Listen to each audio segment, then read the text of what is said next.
Actually, at the time, we probably didn't realise how big a project it was going to be, Yeah. and probably the sort of foundations of what we have now, which is quite staggering, really. It's not been bad 25 years, has it, really? No, it's been really good. Hopefully more to come. When they finally completed the draft of the Human Genome Project, they gave everyone on site who was involved some memorabilia to take with them. Now, I've got a couple of items with me here. One is this T-shirt, which kind of marks the occasion to draft Human Genome. But they printed all of the names of everybody on site at that time.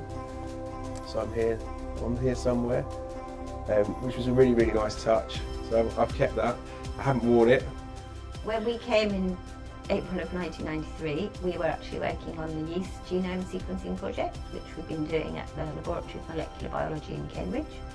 And the work on the Human Genome Project was founded on the yeast and the worm sequencing, which was the other two teams that were here on site.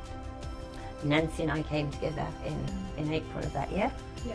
Yes, I was 18, not long out of school, and just trying to decide whether to go to university or not, but we came and worked here, so Carol was my first boss, and we had a really nice family feel here. Yeah, it was really small and everyone seemed to know everybody else, if not very well, and they knew who everybody was and what they were working on.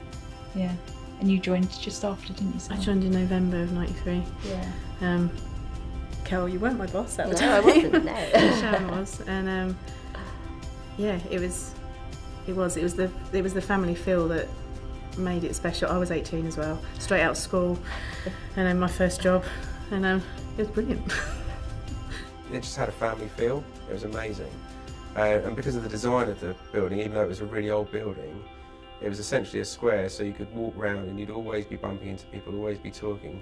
And people were really friendly. That's one of the first things that I kind of noticed when I first started working here.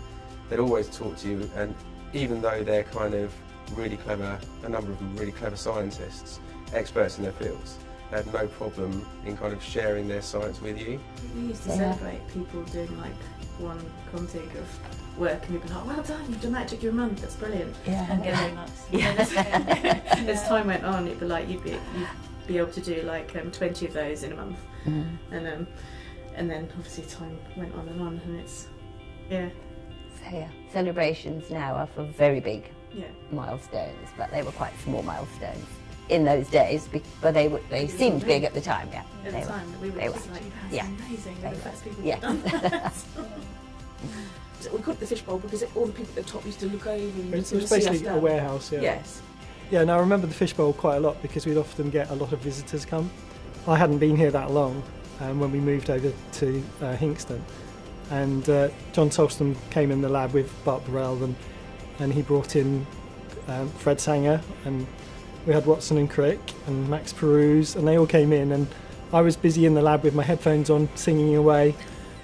And it just had lots of partitions, and so all the equipment was just in little areas, and you'd just walk around to go to the next one. And the sequences were there as well, so you'd be prepping something and then you go around, load a sequence, but you could hear everything, you could talk to everyone, and you could wave at the bosses at the top. It was quite a strange place.